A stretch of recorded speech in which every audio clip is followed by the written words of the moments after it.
All right. Well, hey, everybody. Welcome. You are live with Trans Northland, and we're back here having what is going to be an amazing conversation, I have no doubt.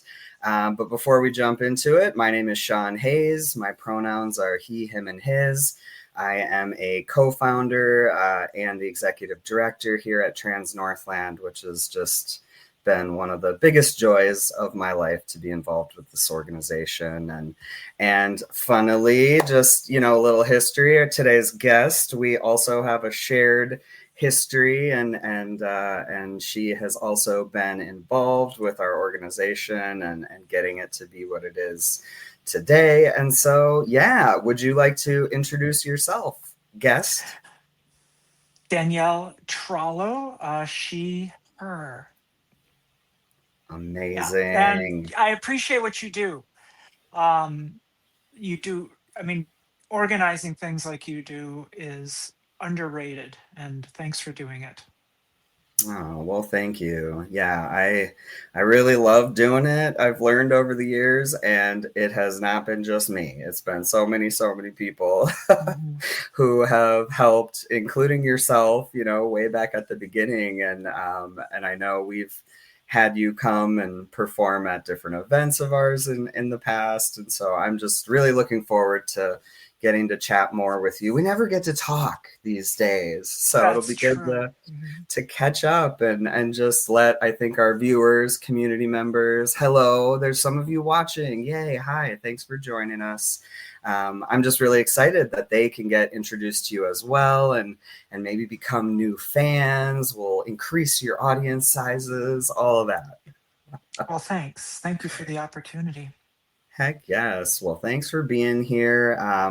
And so, as folks who have been joining us know, we like to start off our first segment with some gender joy, gender euphoria. And so, just those moments that we as trans and gender expansive people feel, throughout our lifetimes, but even throughout our days, whether they're little joys or big gender affirming surgery kind of joys. Now more than ever we need to be looking, I think, for those joyful moments. So yeah, Danielle, do you have anything you want to share that you've been feeling joyful about? I've been feeling more comfortable in my body than ever. I mean, I'm 62 years old, so it's probably time, you'd think. But I mean, I've actually felt progress in just being more relaxed and also just appreciating just how my body feels. And even when like I tore my meniscus, I do a lot of running and I tore my meniscus. And so I haven't been able to run. But after healing most of the summer, I was able to get out and I was able to do a 4 mile run and a 6 mile run and just, being out the weather today is just gorgeous outside. And this November and late October has been beautiful. And so getting out and breathing the fresh air and just enjoying Duluth, I've been appreciating that, and it feels good to not always be thinking that I have to accomplish something or meet a certain standard. That I could just Hmm. kind of exist. It's it's a new level of comfort. Not all the time, but more than ever.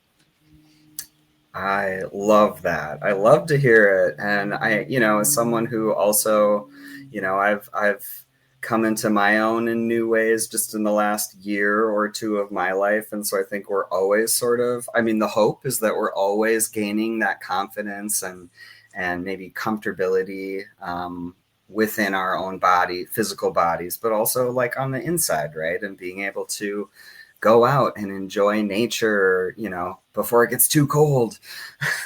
But I feel like I think I've seen pictures of you in the past out running where you I maybe have do. Mhm. icicles hanging off your face. Is that true?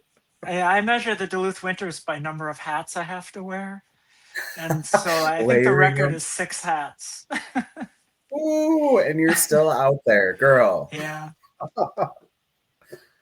Man, that is some dedication. So I applaud you on that. And gosh, I think for me, something recently I was just playing with a little bit. because of the time of year. And we just had this super fun, super spooky, fun Halloween party on Halloween last week.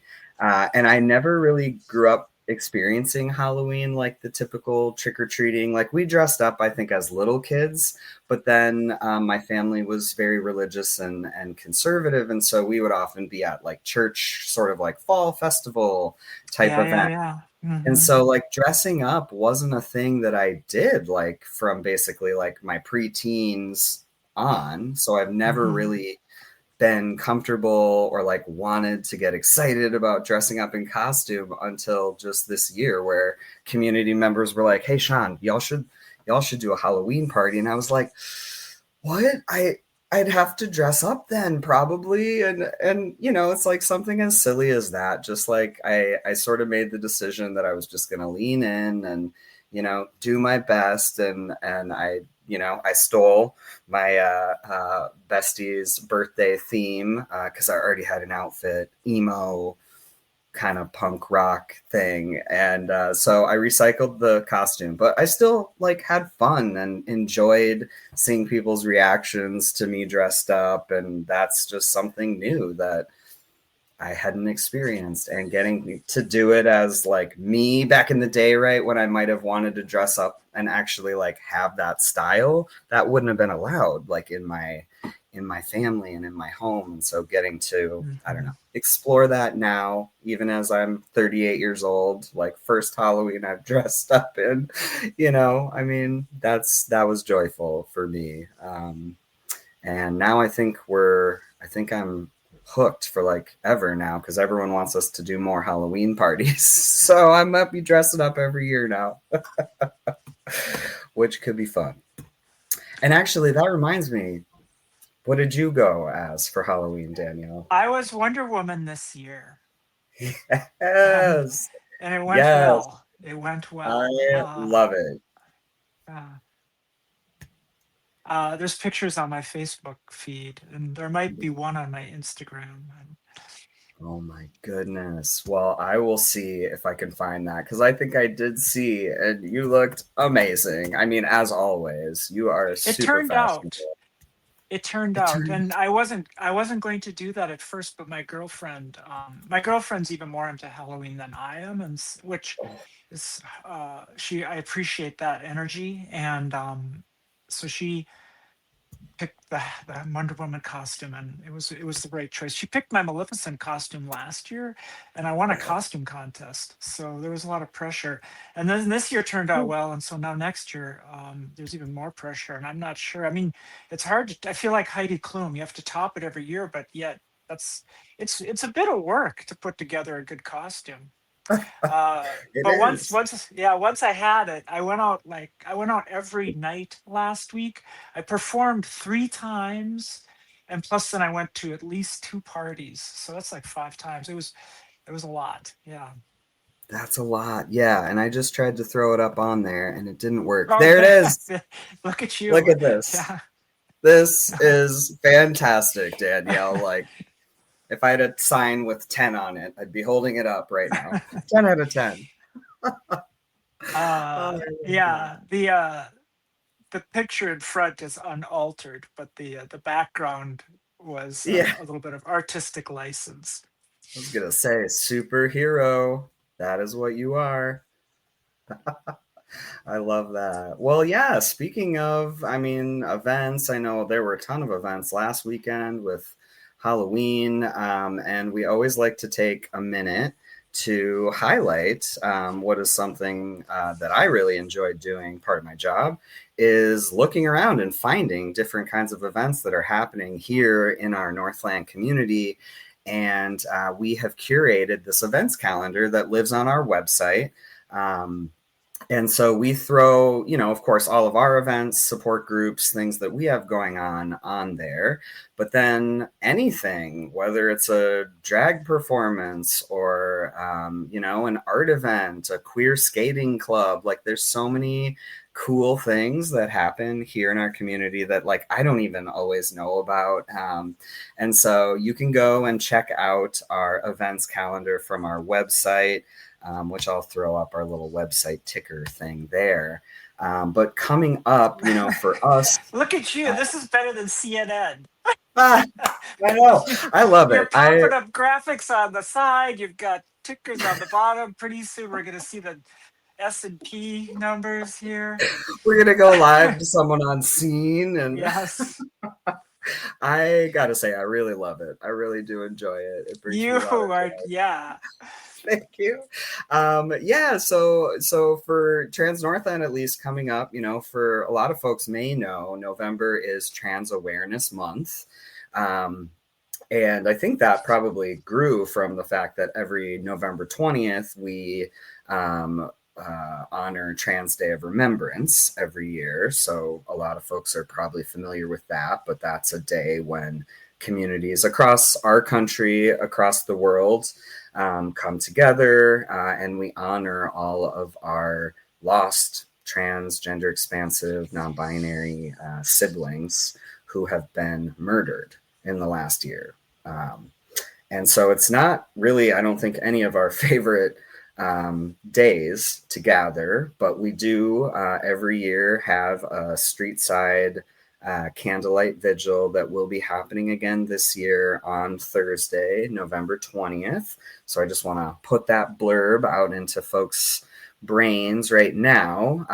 And if you've ever been to that vigil, we usually there are photos of people that we can have found, and Kathy Herms is a person in our community who has basically put that vigil together for the last, 10 plus years, longer than I think Trans Northland has even been around. And so it's a really beautiful time to come together and to honor those people and just to be together in community on kind of a hard day. And there's actually a lot of joy that comes from that gathering in community, even on a sad, hard day. So keep an eye out. We'll be putting information out about that event, and then we're also trying to plan a community meal.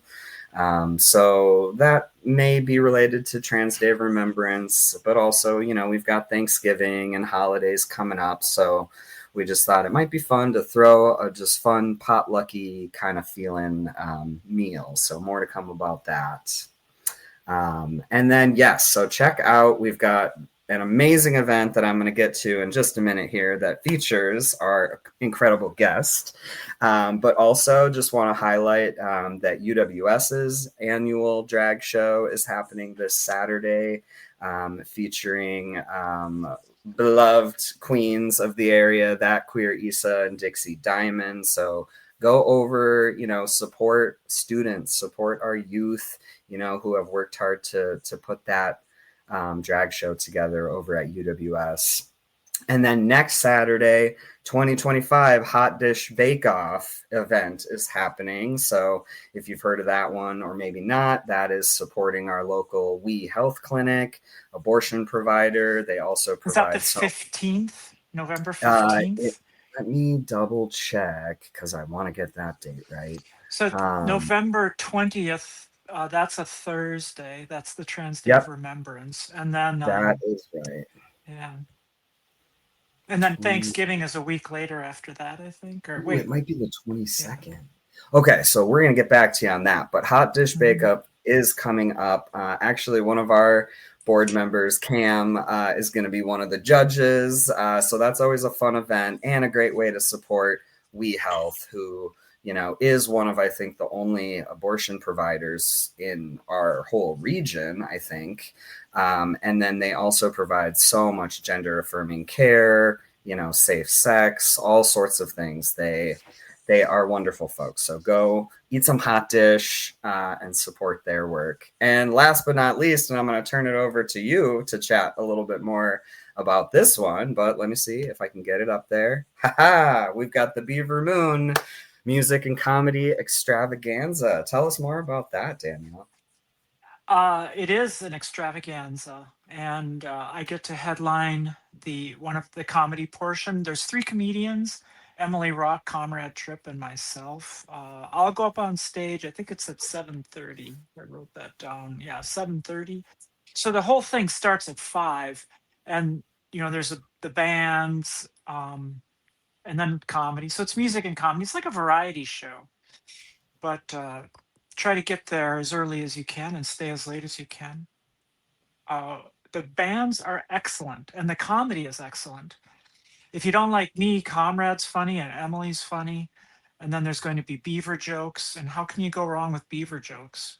I don't think you can. No. My mom called me.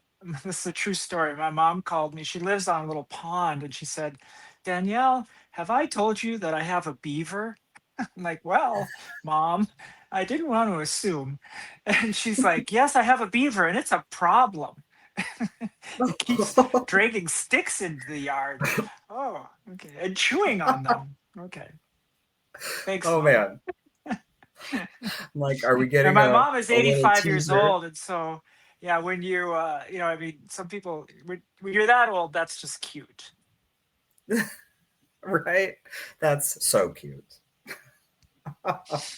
Oh my gosh. Yeah. So go if you're looking for something amazingly funny, you want to laugh and just be in good community with folks. Go to And so, Wussow's. yeah, so that's at Wussow's out in West Duluth, just off of the, I think the Central Avenue exit there, the Grand Avenue Yeah. exit. Yep, and they're right next to Zenith Bookstore, who has also Yep. been an incredible supporter of Trans Northland and our work in the past Mm. too, and currently. That's a fun little area right there in West Duluth, It I think. is.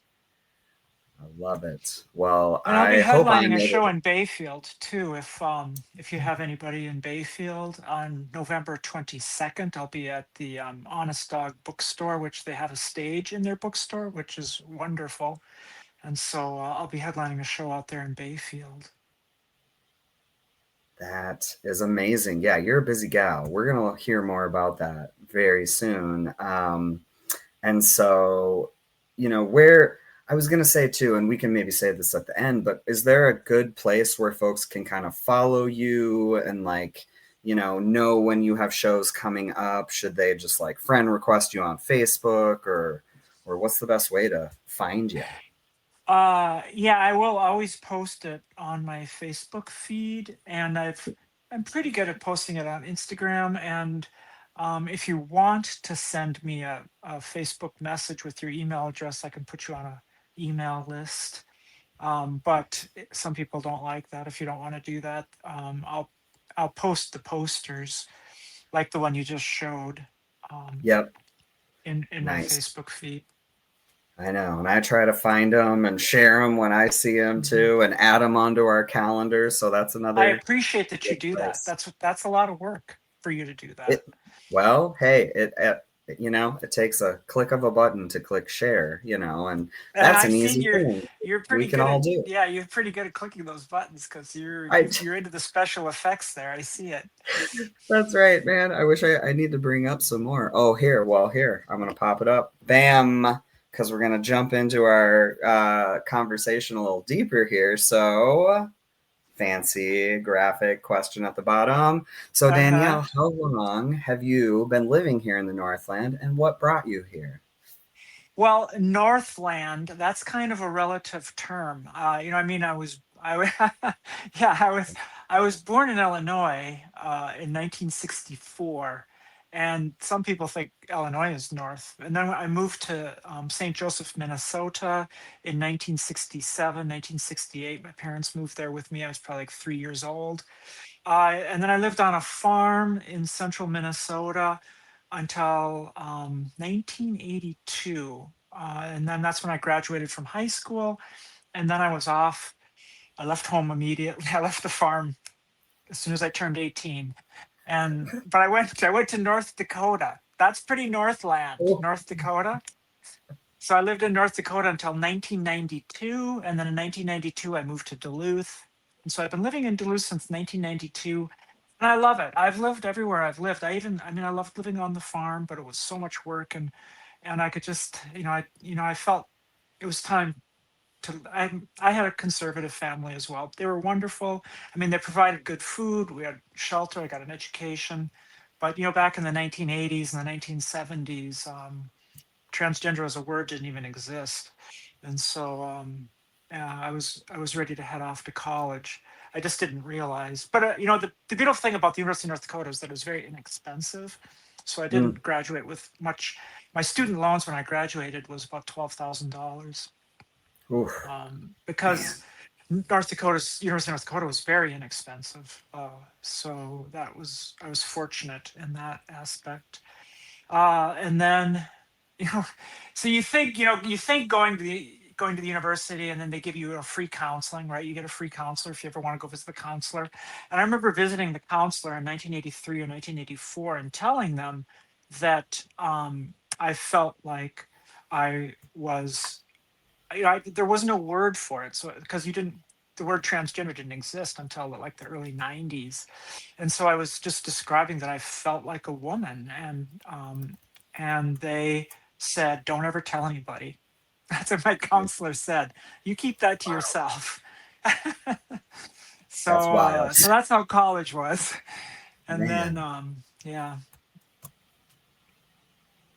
But so I moved goodness. to what brought me to Duluth in 1992 was, I had started a business in North Dakota, and I opened another store in Duluth. I had a store in Grand Forks and a store in Minneapolis, and I opened another store in Duluth in 1992. Okay, yes, because I was trying to remember, because you and I met. I think, was it the first time we met was that night that the couple of us were there at the Building for Women back in 2015, and we were like, we got to keep this group going. What are we going to do? I swear I have this like image of like sitting at a conference table, and you were maybe at like the head of the table or somewhere over here. I'm not sure. Do you remember that night? I'm curious. I do. I don't. I try to usually avoid the heads of the table because that's when you get assigned the role of leading the whole group. But I do remember meeting there, and it was important to me at that time because it just showed that you. I mean, the internet had started to exist by 2015. So, and the word transgender started to exist, way before then. But still, the ability to meet people face to face was rare for me at that time, and that provided that opportunity. Yeah, certainly. And I know for me at that point in my journey, it was like I was brand new out as Hmm. trans, and I'm like, I need to find other folks who know what they're doing, or, at least just have some Hmm. sense of community of like, I'm not the For only trans sure. person in this Hmm. town, right? And it was such a relief to meet, I think, that night. And just, I mean, I think there were like 7 or 8 of us maybe in the Hmm. room. And we were just like, A surprising number. yeah, right. Hmm. I think at that point I had met one person who was trans, who was Natalie Crowley, who I believe Oh you also yes, knew. Natalie. Yeah. Yeah, I don't know if you stayed in touch with Natalie, but like right around that time, I think she was getting ready to move to the Twin Cities, and I think had been sort of doing a lot of the group maybe facilitation before. And so it just seemed like a serendipitous time that we all met that night and said, yeah, this is important. We got to keep this going. And now here we are 10 years later as an organization, trying to continue growing and expanding and just providing what community needs right now, especially at this really weird time in history that we're living through.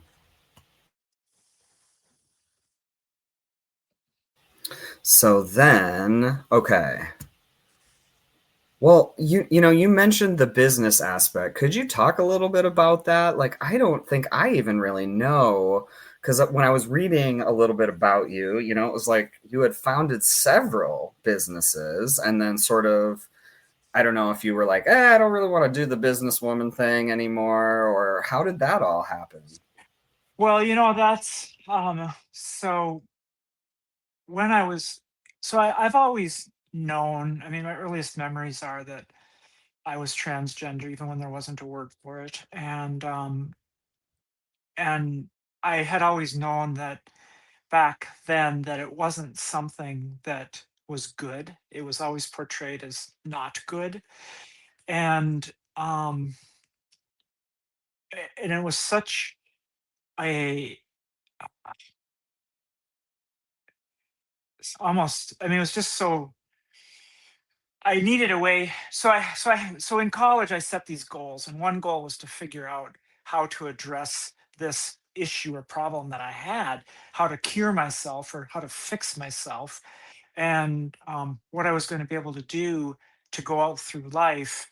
And so I just set these three goals in college, which was to try to cure myself from being transgender, back in 1983, 1982, and to find somebody to love and spend my life with, and then to make enough money that I wouldn't have to worry that people didn't like me, and if I had to live on a deserted island somewhere, which I kind of thought maybe I would, or out in the woods, I thought maybe I'd have to go live out in the woods and just be a hermit.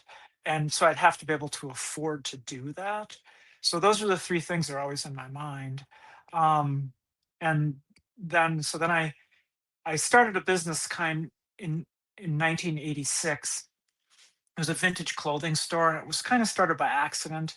Um, I won't go too much detail about that part, but so it's a vintage clothing store, and I really didn't know anything about, which is a nice fancy way of saying used clothes, right? So basically, I had a store with used clothes in it, and I didn't know anything about clothes, and I didn't know anything about vintage clothes, and so that store didn't do very well. I think my first year in business, I did $12,000 in sales, and out of that, I paid myself $1,000, which sounds like okay, you made money, but so I saved $1,000. I didn't pay myself anything. I just put $1,000 in the bank, and I was working another job at the time. I was a DJ, and uh, and so I thought after that first year that making $1,000 a year isn't enough money.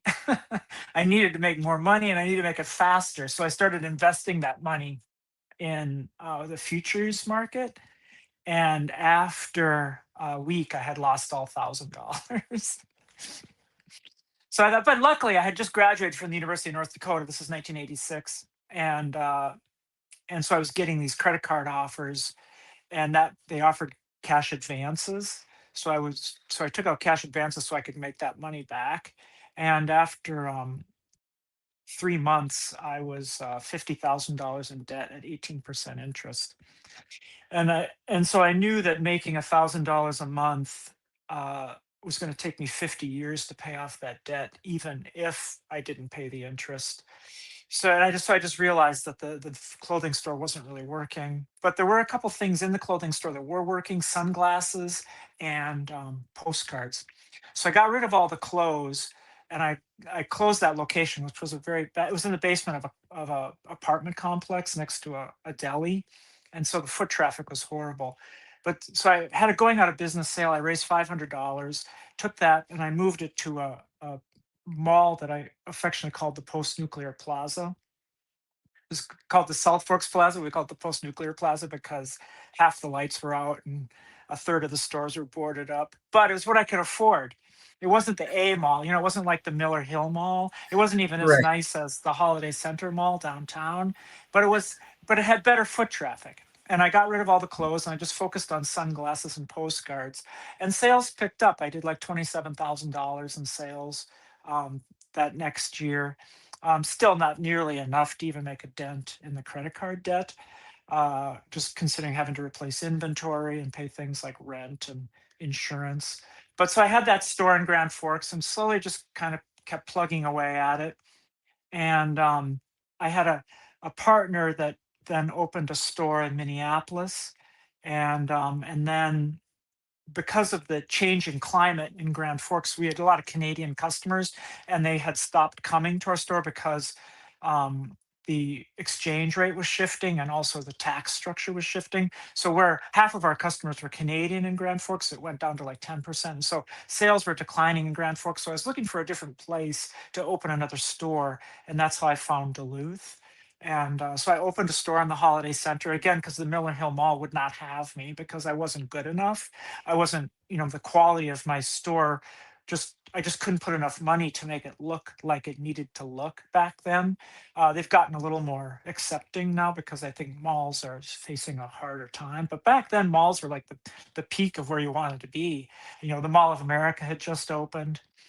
But these were all face-to-face transactions, and so I kind of kept growing the business from 1992, 1993, and the challenge back then was measuring marketing and how can I increase my business. And so I would do things like buy billboards or radio ads or TV ads, but you never know if it's working. Sales go up 10%. You think it's because I'm a better salesperson. Do I have more inventory? Was it that billboard I put up?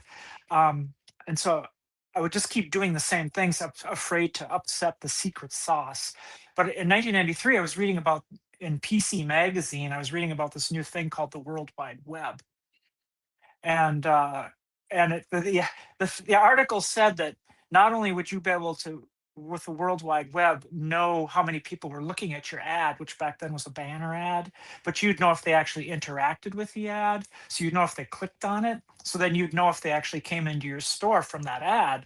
So if each impression was a nickel and it took 10 impressions before somebody came into your virtual store, then to get somebody through your front doors cost 50 cents. And it promised them that not only would you know if they came into your store, you know if they bought something. So if it took 10 people in your store to buy something, then you know your customer acquisition cost is $5. And then if you know that your cost of goods on a pair of Ray-Ban sunglasses is like $35, you sell for 70, so you make a $35 profit. A customer acquisition cost of $5. Now you know, oh, now it's math. It's not magic anymore. And so do more of that. And to me, that was just an amazing concept. But I didn't even own a computer. I just liked reading about them. I couldn't afford a computer.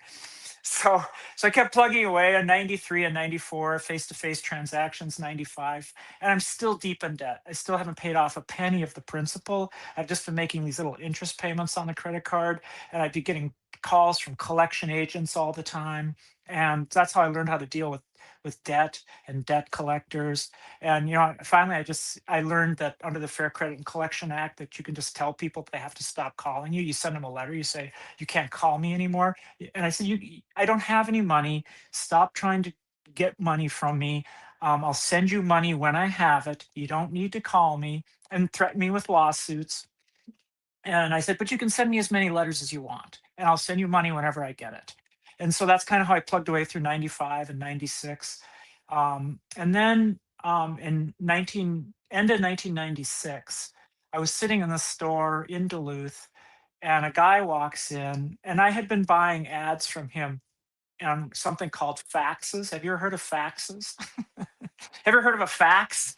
FAX? You've never Oh heard? yeah, Yes. yes, fax machines. Yeah, I'm familiar with fax that. machines. Yeah. So there was this thing called FaxNet, and he would fax coupons. It was like junk fax. So if you'd be sitting in your office in the U.S. Bank building or Wells Fargo, and the fax machine would kick up, and then a coupon would come out of the fax machine. It would be from me, but I had been paying this guy to do it. So he'd mass fax all these businesses. The coupon would pop out. People would take those coupons. They'd come into the store, 20% off a pair of sunglasses. I could keep the coupon. I would count it, and I knew that his faxes were working for me because they were driving customers into my store. So I liked that, and I was doing business with him. One day he comes in and he says, I want to try this new thing. I'd like to make you a web page. I said, oh, I read about that once. I'm interested. He said, well, I'll make you a web page and it'll be $500. And I said, I can't afford $500. I don't have $500. I can give you 100. And he said, sure, I'll do it for 100. So he made me this single web page. It was all text. There was no email. There was no pictures. There was no online ordering. It was just an 800 number. But that web page that he put up in November of 1996, in December of 1996, the phone rang on the wall, and I picked it up, and the guy at the other end of the phone goes, how much is your Ray-Ban round metal? And I said, oh, they're $112. And he said, that's a good deal. I'll take it. I said, okay, let me give you directions to the Holiday Center Mall here in Duluth. And he's like, what do you mean? I live in New York. Can't you ship it to me? I'm like, oh, you must have been staying in the Holiday Inn and visited my store. Sure, I could ship it. He said, I don't even know where Duluth is. I found you on the internet. And so in my head, I'm thinking, oh, this is fraud. But one thing I've learned is that you have to go through the motions sometimes, like you were saying earlier, you fake it till you make it kind of thing. And so I grabbed a piece of paper because I didn't have a computer, and I wrote down his name and address, and I wrote down his credit card number because I couldn't process his credit card while I was talking to him because I only had one phone line. So I had to hang up and process the credit card. So after I hung up, I keyed in his credit card number, and I thought it's going to be fraud, but it came up approved. So now I had to actually ship him the sunglasses. So I dug a box out of the garbage. I packaged it up. I walked to the post office, which was in the Snyder drugstore, which was downtown back in 1996. And I mailed off that package to New York. And that was the first sale I made on the internet. And then in January of 1997, I sold two pair of sunglasses that way. And January is normally a slow month. And so the idea that I sold two was kind of interesting. And then in February, I sold four, and sales literally kept doubling all the way through May before the light bulb really went on in my head that there probably was something to this internet thing. So I went out and scraped together the money because I started selling things. So I was able to save up a little money. I bought a computer and I taught myself how to make a web page, and built built a web page at that. That's a whole nother story. But that's kind of how the business started to grow. And in 1997, my sales that year hit a little over $400,000. So I was able to finally pay off those credit cards in 1997. And I mean, the story goes on from there, but that's kind of the beginning, the first 10 years. So the business was started in 1986. I started it, and I was deep in debt for the first 10 years, didn't, just scratching. And then in 1997, so this is an interesting sidelight too, which has also taught me something, is in 1996, I was still, $50,000 in debt. I was sleeping about 1 hour a night. I was afraid to open my bills. The bills would come. I would just put them on the desk. I wouldn't even open them because I couldn't pay them. So I thought, why would I even open them if I can't pay them? And I was seeing lights at night, and I was having heart palpitations. And I went to visit my doctor, and I said, I think I'm having a heart attack. And he said, okay. And he checked me out, and he's like, well, you're not having a heart attack. Have you tried Prozac? And I'm like, okay, I'll try it. And he wrote me a prescription for Prozac, and I went on that for 6 months. And that actually helped me kind of reset my brain. And I was able to start opening those bills and get things organized. And I wouldn't, that didn't really lead to help getting that first web page, but it certainly uh I mean, I was ready to quit. I was ready to go wait tables. And so that time period in there, by getting medical treatment, was important to me. And then that also allowed me to continue. So then I kept growing the company, and with the idea that eventually, this is how it really comes full circle, the idea that eventually I'd be able to afford to get treatment for being transgender, because I couldn't afford it back then. And back then in 1996, I wasn't even sure if I had to be transgender. I thought maybe there was a cure, because That's the right. research was so young, and I thought, well, maybe someone can just fix me. And so I started driving to the University of Minnesota, where they had the Human Sexuality uh, Research Center, and which was pretty much cutting edge for the time. They had Dr. Eli Coleman, I think, back then, who was writing some of the most prominent papers on transgender issues, or gender dysphoria back then, Hmm. which is another topic too. Is what is gender dysphoria? I think clearly it's that the dysphoria is caused by how people treat us sometimes. And so, but so yeah, I would start going to those. I went there. I got counseling, and I was able to afford it thanks to the business. But yeah, and so running the business was sort of a vehicle to be able to deal with the fact that I was transgender, and it was also a way that I was redirecting all of the mental energy and pressure, and distracting myself from the problem.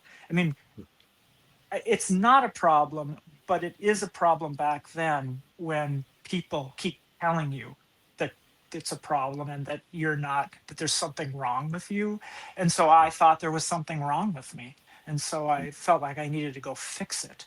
And so it wasn't, it wasn't for many years of counseling and research that you get to that point, realize where you go that um, it's really not my problem. But yeah, That's right. anyhow, so the business, I kept building up the business, and then in 2007, I hit a target, and I was just so full of the business. Is a lot of pressure running a business. It's a lot of work running a business, and I was ready to be done with that and really focus on the physical part of my uh, change.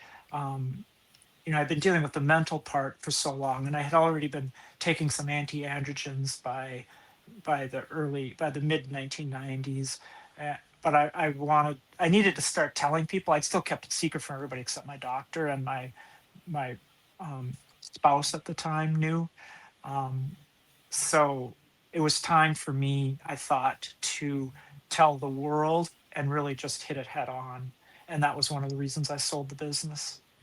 Hmm. Wow. And how did that go? Like when you made that decision, like I'm fully going to, Oh, step in and explore this with my gender identity. What was it like for you? it wasn't easy. Relatable. It wasn't easy. Oh, it wasn't easy. um, I thought it, I knew it was going to be hard, right? I knew it was going to be hard, but it was so much harder than I expected. And the reactions I got were so much more painful than I expected. And that led to 5 more years of just spinning my wheels and not moving the physical part of my transition forward. I was very stuck because I had so many issues to deal with people, other people. And so it wasn't until 2012 that I was actually able to so from 2007, which I thought is when I'd be able to finally address it. And wi- and I mean, you can go into more detail of how that worked out, but then it took 5 years. It literally took 5 years before we got to 2012. And then I started telling my people like my mom and my family and my closest friends. So I hadn't even told my closest friends until Hmm. 2012. And I will say that there was a bit of euphoria and relief in being able to just start telling people. And even though people still saw me as a male and treated me that way, uh, just knowing that I could talk about it and that even that I just didn't have that secret anymore. It was not a secret.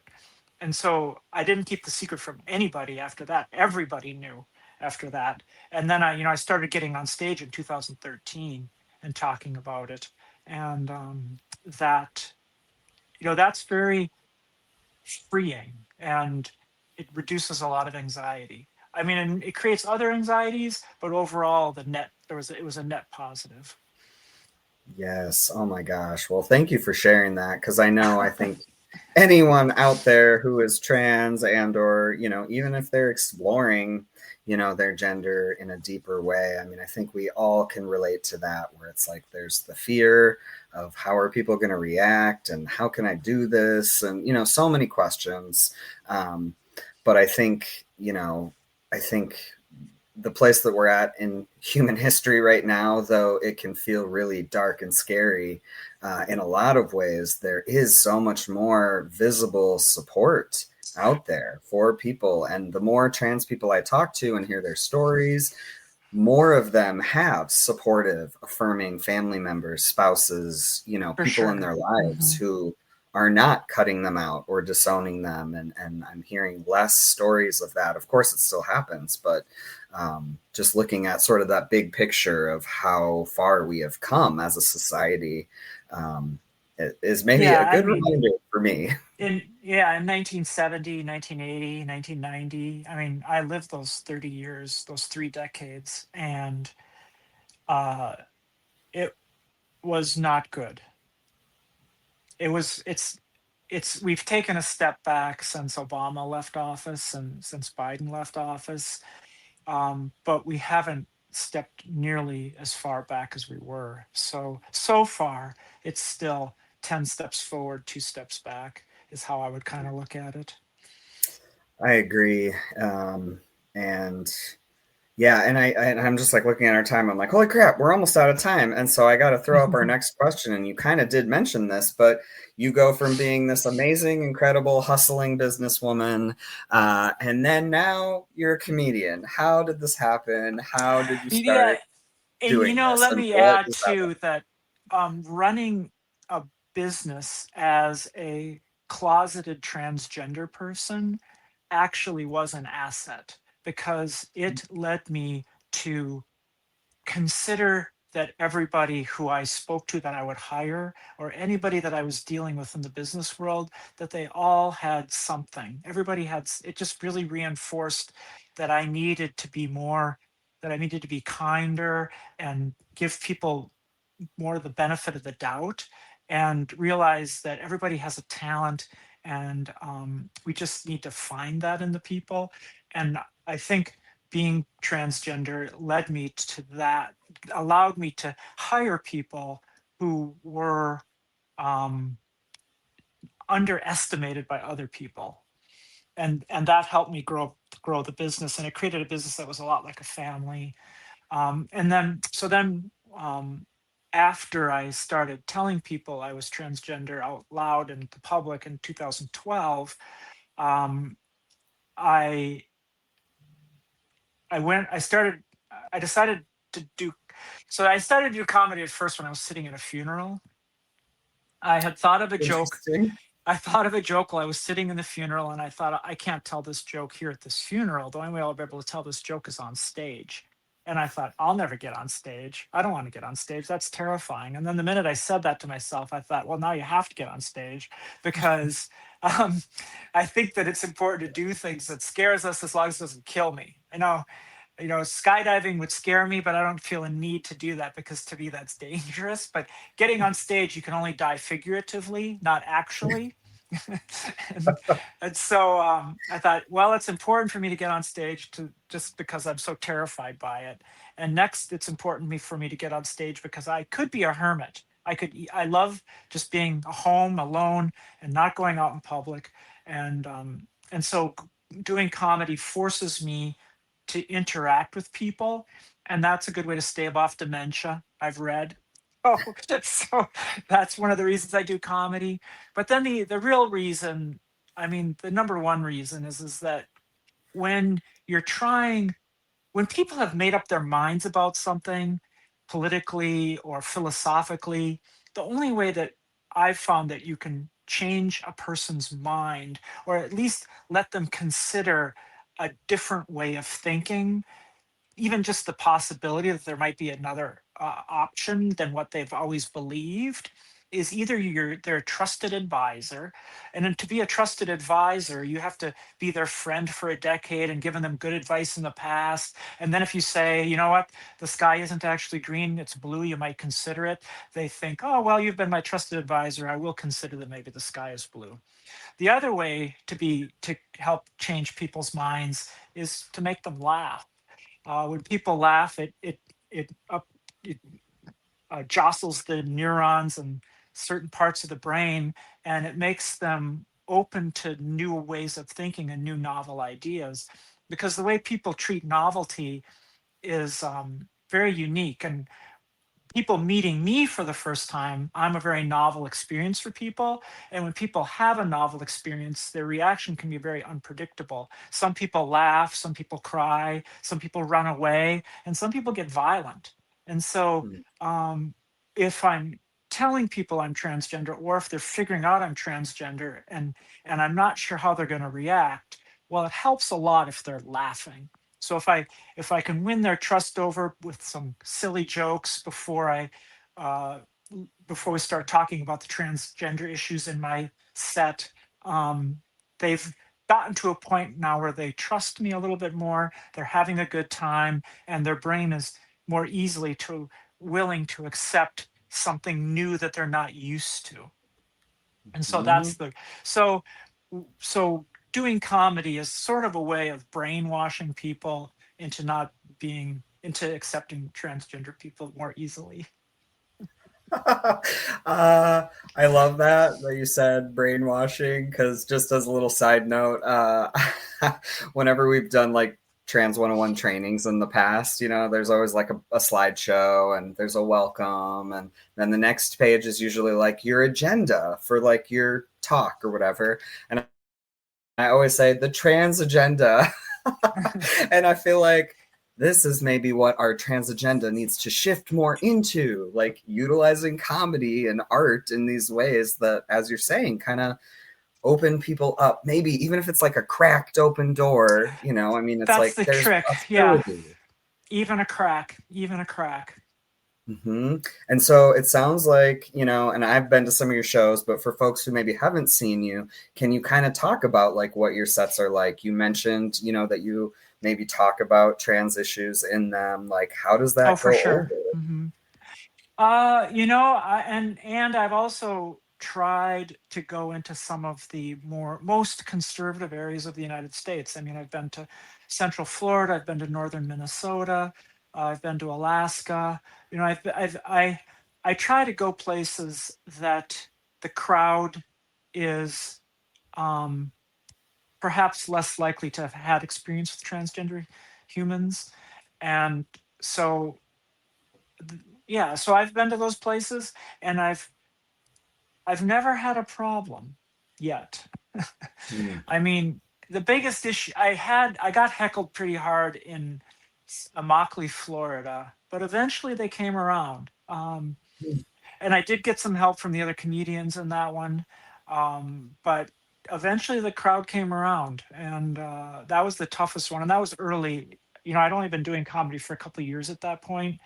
And since then, going into places in the most conservative parts of Minnesota, whether it's southern Minnesota in the rural areas or northern Minnesota in the rural areas, I've always so far been able to get them to laugh. And once you get them to laugh, it's pretty much, so I'll start off with easy, simple, easy to digest jokes, and then we'll get maybe a little darker, a little more complicated, and then we'll do the gender reveal, so to speak.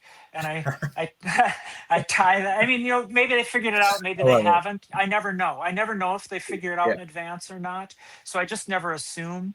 And so then you do the reveal, and then that I transition that into sillier material that's very not threatening and more self depreciating. And then we slowly work into the political aspects of it that are also more layered underneath. And so that people can just laugh at the superficial stuff if they want. But I think underneath you also get a little message. That's my ideal joke, has a couple layers to it. And if if it reveals something personal about myself and they learn something personal about themselves at the same time, that's a win. Yes. Oh And my laugh. goodness. Yes. Oh my gosh. Well, I love that you've shared this with not only me, but folks who are watching this too, because I think, folks like me who just like turn on a stand-up comedy show, you're not thinking about the behind the scenes of how that person is kind of crafting this whole set, right? And like I love how you sort of described it's like you're easing folks in, you're making it feel safe, right? For folks who might already have their heckles up, who might be like, "Oh no, I didn't know there was a trans comedian," or whatever it is, right? It's like, sort of like easing them, settling them in to get to a place where they might actually hear and think, oh, now I've met, I don't know if they would say that, And but that's, I've talked yeah, for with, I've sure. heard a trans person speak, and wait a minute, they actually are humans just like me, and maybe they should have equal rights just like every human on this planet. Yeah, and I So think the that's an stepping important up. concept is that a lot of people say, "Oh, I've never met a transgender person." What they don't realize is they just didn't realize they met a transgender person. They meet transgender people constantly. So, but when I get up on stage, and then they know they've met a transgender person. They've been in the same room with the transgender person and they didn't die. Did you die? Or did you Yeah. die? No. Yeah. So they're in the same room with a transgender person. They didn't die. They actually maybe even had a good time.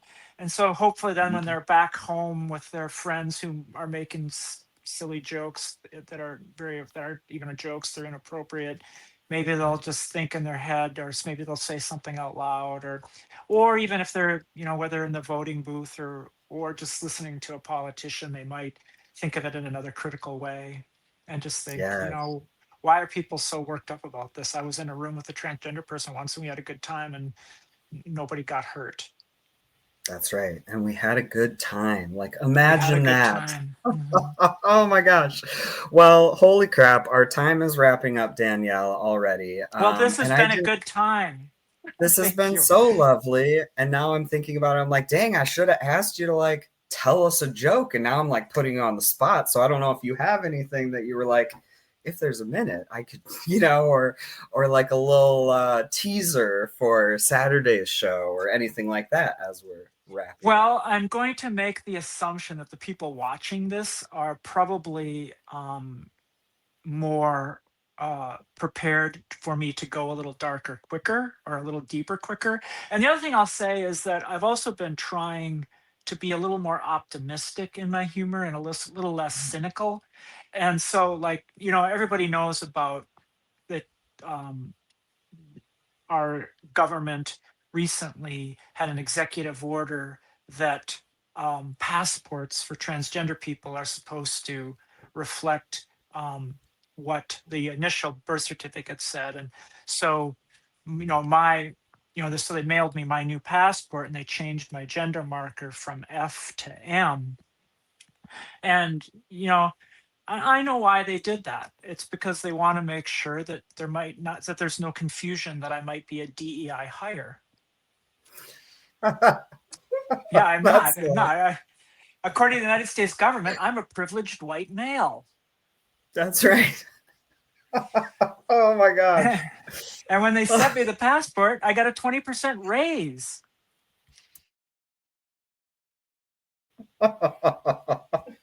Oh my gosh. I love it. I love it. And, the optimistic part of that, it feels like, I don't know about you or anyone watching, but some days, more days than not, it feels harder than ever, I think, to hold on to optimism and to hold on to hope and joy and laughter. And so I just want to say from the bottom of my heart, Danielle, thank you so much for taking the time to come on here and chat with me and just share more of your story. And I think more about how you see the world. And I mean, underneath all of this, I feel like you are an advocate. You are a community social justice warrior, and you're doing it through comedy. You're doing it through, the relationships you have in your life with people. And I just really want to say thank you for the work that you're doing. And like, you're moving the dial that much more. Every person who meets you, who hears you, and that gives me a lot of hope. So thank you so much. Thank you. And thank you for the work you do. Because this whole thing, it wouldn't happen without you. Thanks for doing it. And come to Wussow's this Saturday. There it is. Yep. Let me get some banners off so you can see all the details. Wussow's, November the 8th, 5 p.m. is when it's starting, but it sounds like it's just going to go all night and just be a extravaganza. It is an extravaganza. Yeah. Let's do it. So hopefully we'll see you out there at Wussow's. Thank you again so much for all of you who've joined us today while we've been live, or if you're watching this after the fact. Thank you for supporting us and the work we do here at Trans Northland, which, as always, our mission here at the core is to provide support, resources, and connection to the trans community. And that's everybody within that, right? All underneath the umbrella, all the different amazing, beautiful identities. And we're so grateful to have such a beautiful, continually growing community here in the Northland of all of us. So thanks for being a part of it, Danielle, and to all of you out there too. And yep, I can't tease our next guest yet for 2 weeks from today, but I'm very excited. So join us 2 weeks from today. We'll be back live, and we will connect with all of you then. Until Thank you. then, take good care, y'all.